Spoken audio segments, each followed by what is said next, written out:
അതായത് കേഡർമാരല്ലാത്തവരെ ഇവർ പാർട്ടി തലപ്പത്ത് എത്തിച്ചു. അപ്പോൾ ആരാ ഉത്തരവാദി? ജി സുധാകരനെ CPM-നകത്തെ വിഭാഗീയതയുടെ ഭാഗമായി VS-നെതിരായിട്ടുള്ള ആയുധമായിട്ട് ഉപയോഗിച്ചത് പിണറായി വിജയനാണ്. ശൈലജ ടീച്ചറെ പിന്നെ മട്ടന്നൂരിൽ നിന്ന് ഈ പിന്നെ പൂച്ചയെ ചാക്കി കെട്ടിക്കൊണ്ടേയാക്കുന്ന പോലെ പേരാവൂർ കൊണ്ടുപോയിട്ടു. എന്നാൽ സണ്ണി ജോസഫിനെതിരെ ശക്തനായ ഒരു സ്ഥാനാർത്ഥി വേണമെന്ന് ആണ് തീരുമാനം എന്നുണ്ടെങ്കിൽ പിണറായി പറയുന്ന പുള്ളിയെ വലിയ ശക്തനല്ലേ? സത്യത്തിൽ കാരണഭൂതൻ എന്ന പേര് അക്ഷരാർത്ഥത്തിൽ അദ്ദേഹത്തിന് അനുയോജ്യമായ ഒരു സമയം ഇതാണ്. ഈ തോൽവിയുടെ, ഈ തകർച്ചയുടെ, ഈ കമ്മ്യൂണിസ്റ്റ് പാർട്ടിയുടെ പിന്നെ തകർച്ചയുടെ കാരണഭൂതനായിട്ട് പിണറായി വിജയൻ മാറി എന്ന് നാളെ ചരിത്രത്തിൻ്റെ പിന്നെ രേഖകളിൽ തങ്കലിപികളാൽ എഴുതി ചേർക്കപ്പെടുന്ന കാര്യത്തിൽ എനിക്കൊരു സംശയമില്ല. ഈ പറയുന്ന സർവേകളോ കാര്യങ്ങളൊക്കെ വരുന്നതിന് മുമ്പ് സിബി ഞാനും കൂടി ഇരിക്കുമ്പോൾ പോലും ഞാൻ സിബിയുടെ എന്താ കൊണ്ടുള്ളേ ഒരു 20% സാധ്യത മാത്രമേ ഞാൻ LDF-ന് കാണുന്നുള്ളൂ. 80% UDF-നാണ് സാധ്യത കാണുന്നത്. രാജൻഭായ് നമസ്കാരം. നമസ്കാരം. രാജൻഭായ്, സ്വർണ്ണക്കൊള്ള, അതോടൊപ്പം തന്നെ വയനാട് വീടിൻ്റെ ഫണ്ട് മുക്കി, ഇങ്ങനെയുള്ള ആരോപണങ്ങൾ ഒന്നും LDF-നെ പിന്തുണച്ചിട്ടില്ല എന്ന് വേണം നമ്മൾ മനസ്സിലാക്കാനായിട്ട്. കാരണം ഇപ്പോൾ വയനാട് ജില്ലയിൽ 3 സീറ്റുകളിലും വളരെ വലിയ ഭൂരിപക്ഷത്തിനാണ് UDF-ന്റെ സ്ഥാനാർത്ഥികൾ വിജയിച്ചിട്ടുള്ളത്. അപ്പോൾ ഈ വയനാട് ടൗൺഷിപ്പോ അല്ലെങ്കിൽ വയനാട്ടിലെ യൂത്ത് കോൺഗ്രസിൻ്റെ ഫണ്ട് മുക്കൽ പരിപാടിയോ ഇതൊന്നും വയനാട് ഏറ്റിട്ടില്ല. ആ വയനാട്ടിൽ നിന്നാണ് ഏറ്റവും കൂടുതൽ ഭൂരിപക്ഷം വന്നിരിക്കുന്നത്. അതുകൂടാതെ ഈ തെരഞ്ഞെടുപ്പിൻ്റെ ഒരു ഏറ്റവും വലിയൊരു പ്രത്യേകതയായിട്ട് എനിക്ക് തോന്നുന്ന കാര്യം എന്താണെന്ന് വെച്ച് കഴിഞ്ഞാൽ CPM-കാർ തന്നെ CPM-ന് എതിരായിട്ട് വോട്ട് ചെയ്തു, അല്ലെങ്കിൽ CPM-കാർ UDF-ന് വോട്ട് ചെയ്യുന്ന ഒരു രാഷ്ട്രീയ സാഹചര്യം ഉണ്ടായിട്ടുണ്ട്. അതുകൂടാണ്ട് BJP-യുടെ സാധാരണക്കാരായിട്ടുള്ള പ്രവർത്തകരുടെ വോട്ട് UDF-ന് വന്നിട്ടുണ്ട്. കേരളം ഒന്നടങ്കം UDF-ന് വോട്ട് ചെയ്യുന്ന ഒരു കാഴ്ച നമ്മുടെ കൺമുമ്പിൽ വരുമ്പോഴത്തേക്ക് അവിടെ ശത്രുപക്ഷത്ത് ഒരാൾ മാത്രമായി മാറുന്നു. അദ്ദേഹത്തിൻ്റെ പേര് പിണറായി വിജയൻ എന്ന് തന്നെ ആണ് എന്നെനിക്ക് തോന്നുന്നു. എന്താണ് പറയേണ്ടത്? നാട്ടുകാരെ മുഴുവൻ വെറുപ്പിക്കുന്ന ഒരാൾ നാട്ടുകാരെ മുഴുവൻ ശത്രുവാകുന്ന അത്ര വലിയ കുറ്റമായിട്ടൊന്നും ഞാൻ കാണുന്നില്ല എന്നെ സംബന്ധിച്ചിടത്തോളം. കാരണം പിന്നെ ഞാനെല്ലാം തികഞ്ഞവൻ, ബാക്കിയുള്ളവരെല്ലാം എൻ്റെ അടിമകൾ എന്നാരെങ്കിലും ചിന്തിക്കുകയാണെങ്കിൽ അവരുടെ പതനം അവിടെ നിന്ന് ആരംഭിച്ചു എന്ന് വിശ്വസിക്കുന്ന ആളാണ് ഞാൻ. പിണറായി വിജയൻ്റെ മാനദണ്ഡങ്ങളിൽ കാര്യങ്ങളിലൊക്കെ ഒരുപാട് മാറ്റങ്ങൾ വരുത്തേണ്ടതായിരുന്നു, ശരീരഭാഷയിലൊക്കെ വരുത്തേണ്ടതാണ്. നമ്മളെത്ര മുഖ്യമന്ത്രിമാരെ കണ്ടിട്ടുണ്ട്? നമ്മുടെ ഓർമ്മയിൽ നമ്മൾ കണ്ടിട്ടുള്ള മുഖ്യമന്ത്രിമാർ ബാക്കി പട്ടണപ്പള്ളിയോ ആർ ശങ്കറിനെയോ CH സുധമേനോനെയോ പിന്നെ CH മുഹമ്മദ് കോയോ ഒന്നും നമ്മൾ കണ്ടിട്ടില്ല.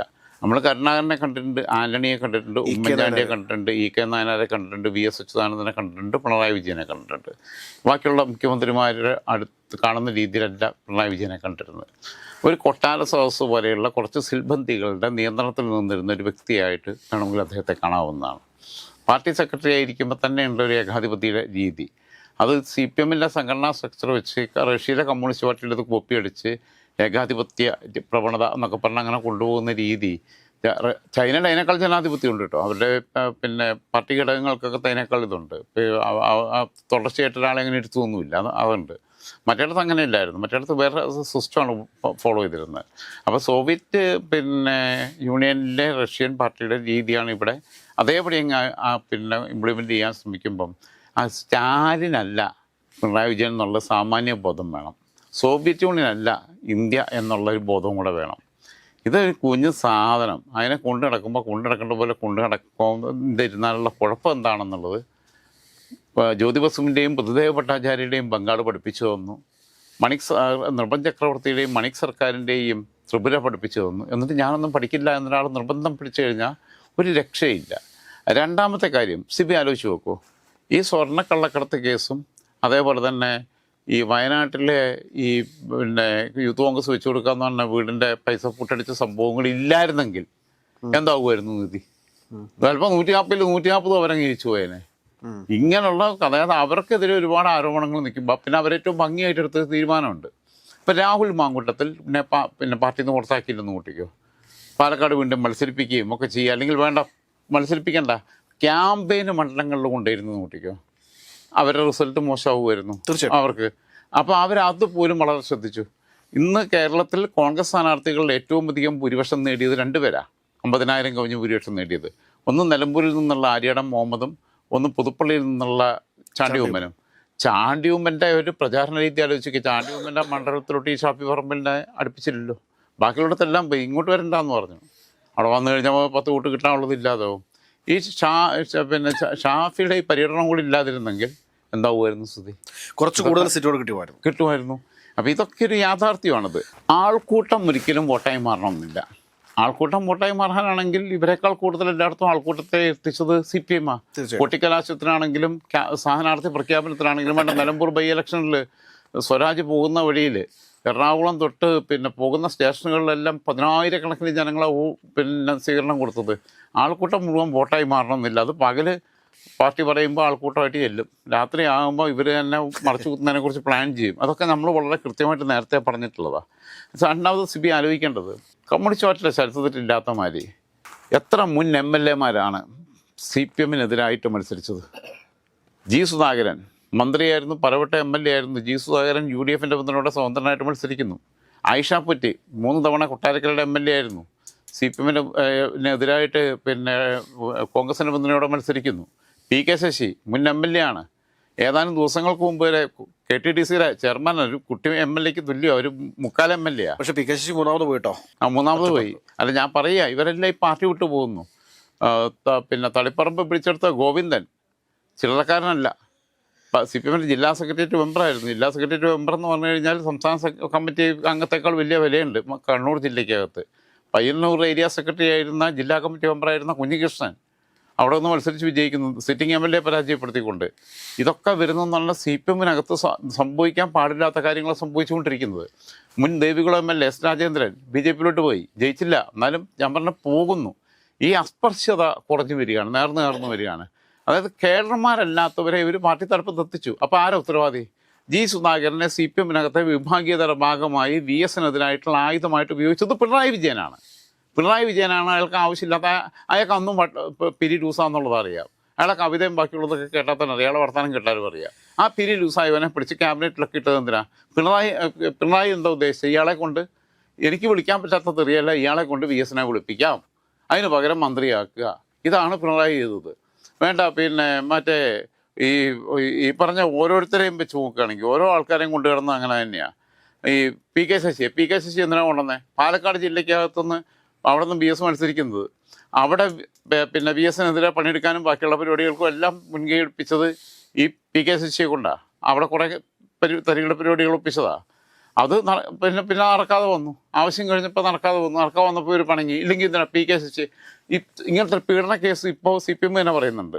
തീവ്രത കുറഞ്ഞ പീഡനം, മറ്റേതിന് പരാതിക്കാരി ഉണ്ട്, അത് വേണമെങ്കിൽ ഇപ്പോഴും രംഗത്ത് വരാൻ തയ്യാറാണ്, അവർ ഗവൺമെൻറ് ജീവനക്കാരി ആയതുകൊണ്ടാണെന്നുള്ളത് എനിക്ക് അവരുടെ ഡീറ്റെയിൽസ് എല്ലാം അറിയാം പേഴ്സണലി. ഓക്കെ, ഞാനത് പറയാൻ ഉദ്ദേശിക്കുന്നില്ല, അവർക്ക് ഇതിലൊന്നും ഇപ്പോൾ താല്പര്യമില്ല. അങ്ങനെയുള്ള ആളെ എന്തിനാണ് പ്രൊട്ടക്റ്റ് ചെയ്തേ? അങ്ങനെയുള്ള ആളെ എന്തിനാണ് പിന്നെയും കുറേ കാലം ജില്ലാ സെക്രട്ടേറിയറ്റിലും ജില്ലാ കമ്മിറ്റിയിലും വെച്ചേ? അവർക്ക് ഇപ്പോഴാണോ നേരം വിളുത്തേ? അതും കഴിഞ്ഞിട്ട് 8-9 വർഷം കഴിയുമ്പോഴാണോ പിടിച്ച് പിന്നെ പാർട്ടിയിൽ നിന്ന് പ്രാഥമിക അംഗത്തു നിന്ന് രാജിവെപ്പിക്കുകയും മസ്കറ്റ് ഹോട്ടൽ പോലെയുള്ള ഏറ്റവും അത്യാഡംബര ഹോട്ടലുകളിൽ ഇഷ്ടംപോലെ പോയി കടന്നുറങ്ങാൻ പറ്റുകയും അവിടെ പിന്നെ വേണ്ട ബാക്കിയുള്ള എല്ലാ പിന്നെ നല്ലതും ചീത്തയുമായിട്ടുള്ള സൗകര്യങ്ങൾ അനുഭവിക്കുകയും ഒക്കെ ചെയ്യാനുള്ള അവസരം ഒരുക്കി കൊടുത്താൽ ഇവരല്ലേ കൊടുത്തത്, സ്റ്റേറ്റുകാർ. അപ്പോൾ ഇങ്ങനെയുള്ളവരെന്താ പ്രൊട്ടക്ട് ചെയ്ത് തരുന്നത്? അതിൻ്റെയൊക്കെ ഫലം തന്നെയാണ്, ചെയ്തിയുടെ ഫലം തന്നെയാണ് അദ്ദേഹം അനുഭവിക്കുന്നത് എന്നുള്ളതാണ്. മുന്നണിയുടെ കൺവീനർ പിന്നെ TP രാമകൃഷ്ണൻ മുൻ മന്ത്രി കൂടിയാണ്. അദ്ദേഹത്തെ പോലെയുള്ള മുതിർന്ന നേതാവ് ഉൾപ്പെടെ എത്ര മന്ത്രിമാരും മുൻ മന്ത്രിമാരും പരാജയപ്പെട്ടു. ആലോചിച്ചു. സംസ്ഥാന സെക്രട്ടേറിയറ്റ് അംഗങ്ങൾ, കേന്ദ്ര കമ്മിറ്റി അംഗങ്ങൾ, ബാക്കിയുള്ളവർ പിന്നെ K. രാധാകൃഷ്ണൻ കേരളത്തിൽ തന്നെയാണെങ്കിൽ ചേലക്കര ജയിച്ചാണ്. ചേലക്കര മണ്ഡലത്തിൽ ഇപ്പം യുവപ്രതിഭ കഴിഞ്ഞ പ്രാവശ്യത്തെക്കാൾ ഭൂരിപക്ഷം വർദ്ധിപ്പിക്കുകയും ചെയ്തു. ആ ഒരു രാധാകൃഷ്ണൻ്റെ പ്രതിപുരുഷനായിട്ടാണ് യുവപ്രതിഭനെ കാണുന്നത്. ശൈലജ ടീച്ചറെ പിന്നെ മട്ടന്നൂരിൽ നിന്ന് ഈ പിന്നെ പൂച്ചയെ ചാക്കി കെട്ടിക്കൊണ്ടേയാക്കുന്ന പോലെ പേരാവൂർ കൊണ്ടുപോയിട്ടു. എന്നാൽ സണ്ണി ജോസഫിനെതിരെ ശക്തനായ ഒരു സ്ഥാനാർത്ഥി വേണമെന്ന് ആണ് തീരുമാനം എന്നുണ്ടെങ്കിൽ പിണറായി പറയുന്ന പുള്ളിയെ വലിയ ശക്തനല്ലേ? ഏതായാലും ശൈലജ ടീച്ചർ കാരണഭൂതയും പിന്നെ ശൈലജ ടീച്ചർ പിന്നെ ക്യാപ്റ്റനും ശൈലജ ടീച്ചർ ഒരു കുന്തമല്ലല്ലോ, അങ്ങനൊന്നും പറഞ്ഞു കേട്ടിട്ടില്ലല്ലോ. ഇവിടെ പിന്നെ CPM-നകത്ത് ഒരു ലേഡിയെ മാത്രമേ ക്യാപ്റ്റൻ എന്ന് വിളിച്ചിട്ടില്ല, ക്യാപ്റ്റൻ ലക്ഷ്മിയെ വിളിച്ചിട്ടില്ല. അവർ CPM-ൽ വരുന്നതിന് മുമ്പ് നേതാജി സുഭാഷ് ചന്ദ്രബോസിൻ്റെ കൂടെ മറ്റേ ഇതുണ്ടാക്കിയപ്പോഴാണ്, അവരുടെ ആർമി ഉണ്ടാക്കിയ സമയത്താണ്. ആ സമയത്താണ് ക്യാപ്റ്റൻ എന്നുള്ള പേര് വരുന്നത്. അല്ലാതെ ലേഡീസിനെ ആരെയും വിളിച്ചിട്ടില്ല. എന്നാൽ സണ്ണി ജോസഫിനെ പേരാവൂരിൽ അട്ടിമറിക്കാനുള്ള ഉത്തരവാദിത്വം ഞാൻ ഏറ്റെടുത്തു. ജയിച്ചാലും തോറ്റാലും അൻവർ റിസ്ക് ഏറ്റെടുത്തു. ആ റിസ്ക് പോലും ഏറ്റെടുക്കാൻ പിണറായി വിജയന് തോന്നിയില്ലല്ലോ. എൻ്റെ സുരക്ഷിത മണ്ഡലത്തിൽ എനിക്ക് ജയിക്കണം, എല്ലാ കാര്യങ്ങളൊക്കെ ആക്കണം. അവിടെ പോയിട്ട് ടീച്ചറെ അവിടെ ഇടുക, എന്തോ ഒറ്റയടിക്ക് ടീച്ചറേയും വെട്ടി മറ്റേവും ശരിയാക്കി. ഇത് തന്നെയാണ് നടന്നത്. ഇത് തന്നെയാണ് ടീച്ചറെ ഇങ്ങോട്ട് കിട്ടിക്കാൻ നോക്കിയത്. പണ്ട് P. ജയരാജനെ ജില്ലാ സെക്രട്ടറി സ്ഥാനത്തിരിക്കുമ്പോഴും ചെയ്ത പണി ഇത് തന്നെയാണ്.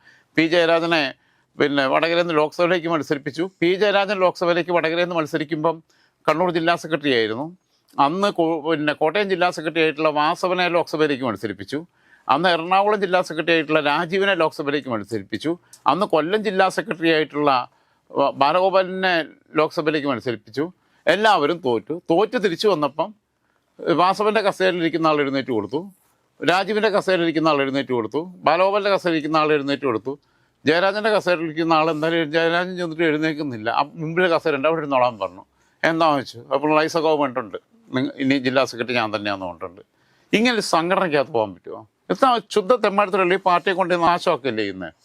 സത്യത്തിൽ കാരണഭൂതൻ എന്ന പേര് അക്ഷരാർത്ഥത്തിൽ അദ്ദേഹത്തിന് അനുയോജ്യമായ സമയം ഇതാണ്. ഈ തോൽവിയുടെ, ഈ തകർച്ചയുടെ, ഈ കമ്മ്യൂണിസ്റ്റ് പാർട്ടിയുടെ പിന്നെ തകർച്ചയുടെ കാരണഭൂതനായിട്ട് പിണറായി വിജയൻ മാറി എന്ന് നാളെ ചരിത്രത്തിൻ്റെ പിന്നെ രേഖകളിൽ തങ്കലിപികളാൽ എഴുതി ചേർക്കപ്പെടുന്ന കാര്യത്തിൽ എനിക്ക് സംശയമില്ല. പിന്നെ വീണാ വിജയൻ പിന്നെ വീണാ ജോർജ് ഒരിക്കൽ നിയമസഭ പ്രസംഗിച്ചു, ഈ കപ്പൽ ആടി വിളിയുകയില്ല, ഈ കപ്പലിനൊരു കപ്പിത്താനുണ്ട്. ഇത് കപ്പലൊന്നും അല്ലെന്നേ, ഇതിപ്പോൾ വെറും കടലാസ്. മഴക്കാലത്ത് നമ്മൾ കടലാസ് പേപ്പർ കൊണ്ട് തോണി ഉണ്ടാക്കിയിട്ട് വെള്ളത്തിൽ വിടുന്ന പോലുള്ള അവസ്ഥയിലെത്തിയില്ലേ. രാജമായി ഇതിന് ഏറ്റവും പ്രധാനപ്പെട്ട മറ്റൊരു കാര്യം എന്താണെന്ന് ചോദിച്ചു കഴിഞ്ഞാൽ, എനിക്ക് തോന്നുന്നില്ല പിണറായി വിജയൻ എന്ന് പറയുന്ന വ്യക്തി ഇനി വീണ്ടും കേരളത്തിൻ്റെ പ്രതിപക്ഷ നേതാവായിട്ടൊന്നിരിക്കാനുള്ള സാധ്യതകളില്ല. അപ്പോൾ ധർമ്മടത്ത് ഒരു പക്ഷേ പിണറായി വിജയൻ MLA സ്ഥാനം രാജിവെക്കുകയും അവിടെ ഒരു ഉപതെരഞ്ഞെടുപ്പ് വരികയും ചെയ്യുകയാണെങ്കിൽ അവിടെ ആരായിരിക്കും മത്സരിക്കാനായിട്ട് സാധ്യതയുള്ളത്? KK ശൈലജ ടീച്ചറിനെ പോലുള്ളൊരു ഫേസിനെ മുൻപോട്ട് കൊണ്ടുവരാത്ത പക്ഷം ഇനി CPM ഒരു തിരിച്ചുവരവ് കേരളത്തിൽ ഉണ്ടാകാനായിട്ടുള്ള സാധ്യതകൾ എത്രത്തോളം ഉണ്ട് എന്നുകൂടി പരിശോധിക്കേണ്ടതുണ്ട്. കാരണം കേരളത്തിൽ 3 സീറ്റുകളിലാണ് BJP വിജയിച്ച് കയറിയിട്ടുള്ളത്. അപ്പോൾ കൃത്യമായ ഉചിതമായ ഒരു തീരുമാനം CPM-ന്റെ ഭാഗത്ത് നിന്ന് ഉണ്ടാകാതെ വന്നു കഴിഞ്ഞാൽ 2031 നടക്കാൻ പോകുന്ന തെരഞ്ഞെടുപ്പിൽ ഇവിടെ നടക്കുന്ന മത്സരം എന്ന് പറയുന്നത് BJP UDF എന്നുള്ള രീതിയിലേക്ക് മാറാനായിട്ടുള്ള സാഹചര്യത്തെ നമുക്ക് തള്ളിക്കളയാൻ സാധിക്കില്ല. BJP ആഗ്രഹിച്ചത് ഇത്തവണ LDF ജയിക്കണം തന്നെ ആഗ്രഹിച്ചത്, അവരെ കേഡർമാർ കൊടുത്ത നിർദ്ദേശം. പക്ഷെ അത് സാധാരണക്കാർ ജനങ്ങൾക്ക് മടുത്ത് നിൽക്കുക. അതുകൊണ്ടാണ് പൊറുതി മുട്ടിയിട്ടാ. പിന്നെ നരേന്ദ്രമോദി നേരിട്ട് വന്ന് പറഞ്ഞാലും വോട്ട് പിണറായി വിജയന് ചെയ്യണമെന്ന് പറഞ്ഞാലും ഒരു രക്ഷയൊന്നുമില്ല. കാരണം ജനങ്ങൾ വോട്ട് പിന്നെ പിണറായി സർക്കാരിനെ താഴെ ഇറക്കാൻ വേണ്ടി റെഡി ആയിട്ട് നിൽക്കുകയായിരുന്നു. എന്തുകൊണ്ടാണ് ഞാൻ വോട്ട് ചെയ്യാൻ പോകായിരുന്നത്? ഞാൻ ഇതുവരെ അടുത്ത വർഷത്തിനാണ് വോട്ട് ചെയ്തിട്ടുള്ളത്. പിന്നെ വോട്ട് മറിച്ച് ചെയ്യുന്നതിനകത്തുള്ള പ്രയാസം കൊണ്ട് ഞാൻ വോട്ട് ചെയ്യാൻ പോയിരുന്നത്. പിന്നെ സിബിയുടെ തുടക്കം തൊട്ട് പറയുന്നുണ്ട് ഈ പറയുന്ന സർവേകളോ കാര്യങ്ങളൊക്കെ വരുന്നതിന് മുമ്പ് സിബി ഞാനും കൂടി ഇരിക്കുമ്പോൾ പോലും ഞാൻ സിബിയുടെ അടുത്ത് എന്താ കൊണ്ടുള്ളത്, ഒരു 20% സാധ്യത മാത്രമേ ഞാൻ LDF-ന് കാണുന്നുള്ളൂ. 80% UDF-നാണ് സാധ്യത കാണുന്നത്. അതിൽ സാധാരണഗതിയിലാണെങ്കിൽ നെക്ക് ടു നെക്ക് ഫൈറ്റ്. അതറിയാത്തൊരു വേവ് ആഞ്ഞടിച്ചാൽ കടപുഴകി പോകും എന്നുള്ളത് ഞാൻ ആവർത്തിച്ച് CB പറഞ്ഞതിനുള്ള മറുപടി പറയാം. അയാൾക്ക് എന്താ പ്രതിപക്ഷ നേതാവിൻ്റെ കസേരയിൽ ഇരുന്നാൽ ഇയാൾ ആരാന്ന വിചാരം? അയാൾ തമ്പുരാനാ? അല്ലല്ല, അയാൾ തമ്പുരാനാണോ? അങ്ങനെ തന്നെ പറയണ്ട. അയാൾ തമ്പുരാനൊന്നുമല്ലല്ലോ. അയാൾക്ക് എന്താ പ്രതിപക്ഷ നേതാവിൻ്റെ കസേരയിലിരുന്ന് ഇരിപ്പറക്കത്തില്ലേ? ഒരു കമ്മ്യൂണിസ്റ്റുകാരൻ ആ കസേരയിൽ ഇരിക്കാൻ യോഗ്യനാവണ്ടേ? VS അച്യുതാനന്ദൻ പ്രതിപക്ഷ നേതാവിൻ്റെ കസേരയിൽ ഇരുന്നിട്ടില്ലേ? EK നായനാർ പ്രതിപക്ഷ നേതാവിൻ്റെ കസേരയിൽ ഇരുന്നിട്ടില്ലേ? പിന്നെ സാക്ഷാൽ EMS ഇരുന്നിട്ടില്ലേ? ഇവരെല്ലാം പ്രതിപക്ഷ നേതാവിൻ്റെ കസേരയിൽ ഇരുന്നിട്ടില്ലേ? അപ്പുറത്താണെങ്കിൽ AK ആന്റണിയും ഉമ്മൻചാണ്ടിയും K കരുണാകരനും പ്രതിപക്ഷ നേതാവിൻ്റെ കസേര. ഇവിടെ അതല്ലല്ലോ പ്രശ്നം. ഇവിടെ ഭരണവിരുദ്ധ വികാരത്തിനപ്പുറത്ത് പിണറായി വിരുദ്ധത എന്ന് പറയുന്ന വലിയൊരു ഫാക്ട് ഉണ്ട്. ഇവിടെ എന്ത് ഫാക്ട് ഉണ്ടെങ്കിലും പ്രതിപക്ഷ നേതാവിൻ്റെ കസേരയിൽ ഇരുന്നുകൊണ്ട് തെളിയിക്കുകയല്ലേ വേണ്ടത്? പാർലമെന്ററി പാർട്ടിയുടെ തലപ്പത്ത് നിന്നുകൊണ്ട് നയിച്ച ആൾ തോറ്റ് കഴിഞ്ഞ് കഴിഞ്ഞാൽ പ്രതിപക്ഷ നേതാവ് വേറെ ആരെങ്കിലും ക്ലിഫ് ഹൗസിലാണെങ്കിലേ ഞാൻ താമസിക്കുള്ളൂ എന്നുള്ള വാശി പിടിക്കാന്ന് പറഞ്ഞു കഴിഞ്ഞാൽ ഇതെന്താ ബിഗ് ബോസ് മത്സരമോ? അങ്ങനെ ഉണ്ടോ? എനിക്ക് ക്ലിഫ് ഹൗസ് തന്നെ വേണം, അവിടെ ആണെങ്കിലേ പറ്റുള്ളൂ. എനിക്ക് മുഖ്യമന്ത്രി കസേര തന്നെ വേണം, അതാണെങ്കിലേ പറ്റുള്ളൂ. എനിക്ക് പ്രതിപക്ഷ നേതാവിൻ്റെ കസേര പറ്റില്ല എന്ന് പറഞ്ഞാൽ ക്യാബിനറ്റ് റാങ്കോട് കൂടിയിട്ടുള്ള കന്റോൺമെൻറ് ഹൗസിലോട്ട് പോയിട്ട് ആരോഗ്യപരമായ പ്രശ്നങ്ങൾ ഉണ്ടെങ്കിൽ ഇപ്രാവശ്യം മത്സരിക്കാൻ പാടില്ലായിരുന്നു. മുഖ്യമന്ത്രി പ്രതിപക്ഷ നേതാവിൻ്റെ സ്ഥാനം ഏറ്റെടുക്കാൻ ആരോഗ്യമില്ലാത്ത ആൾ മുഖ്യമന്ത്രിയുടെ സ്ഥാനം ഏറ്റെടുക്കാൻ നിൽക്കില്ലായിരുന്നു, മത്സരിക്കാൻ പാടില്ലായിരുന്നു. മത്സരിച്ച് ജയിച്ച സ്ഥിതിക്ക്, മുന്നണി പരാജയപ്പെട്ട സ്ഥിതിക്ക് പ്രതിപക്ഷ നേതാവിൻ്റെ സ്ഥാനം 2 വർഷത്തേക്കെങ്കിലും ഏറ്റെടുത്തിട്ട് എന്നിട്ട് വേറൊരാളെ ഏൽപ്പിക്കട്ടെ. അല്ലാതെ പിന്നെ ഇവരെയൊന്നും വീട്ടിൽ നിർത്തിയിട്ടുള്ള പൈസയ്ക്കല്ലല്ലോ ഇനിയിപ്പോൾ പുള്ളി ഉടനെ ധർമ്മടത്തുനിന്ന് അങ്ങ് രാജിവെക്കുക, എന്നിട്ട് പുതിയ ആളെ കൊണ്ടുവരാമെന്ന് പറഞ്ഞാൽ. അല്ലെങ്കിൽ അതിൻ്റെ പൈസ കയ്യിൽ നിർത്തി കെട്ടി വെക്കണം, അല്ലെങ്കിൽ AK സെൻറ്ററിൽ നിന്ന് കെട്ടി വെക്കണം. അപ്പോൾ ഈ കാര്യത്തിനകത്തൊന്നും ഇതെന്താണെന്ന് അറിയോ? ഈ വയനാടിൻ്റെ കാര്യത്തിൽ തന്നെ ഞാൻ പറഞ്ഞിട്ടുണ്ട്, ഞാൻ മുഖ്യമന്ത്രിയുടെ ദുരിതാശ്വാസ ഫണ്ടിലോട്ടല്ല പൈസ കൊടുത്തത്. ഞാൻ എൻ്റെ പൈസ കൊടുത്തത് മുസ്ലിം ലീഗിൻ്റെ ഫണ്ടിലേക്കാണ് കൊടുത്തത്. അത് 2024 ഞാൻ പറയുന്നത് പിന്നെ CMDRF-ലോട്ടാണല്ലോ പൈസ കൊടുത്തത്. CB ഉൾപ്പെടെയുള്ള 100 കണക്കിന് ആൾക്കാർ മുഖ്യമന്ത്രിയുടെ ദുരിതാശ്വാസ നിധിയിലേക്ക് പൈസ കൊടുത്തതാണ്. അതിനകത്ത് മതമില്ല, രാഷ്ട്രീയമില്ല, ഇതിൻ്റെ കെടുതി എന്താണെന്നുള്ളത് നേരിട്ട് കണ്ടിട്ടില്ലാത്ത ആൾക്കാരുണ്ട്, രാജ്യത്തിന് പുറത്തുള്ള ആൾക്കാരുണ്ട്. അവർ മുഖ്യമന്ത്രിയുടെ ദുരിതാശ്വാസ ഫണ്ടിലേക്ക് പൈസ കൊടുക്കുമ്പം പാർട്ടി നോക്കിയിട്ടാണോ കൊടുക്കുന്നത്? അല്ല.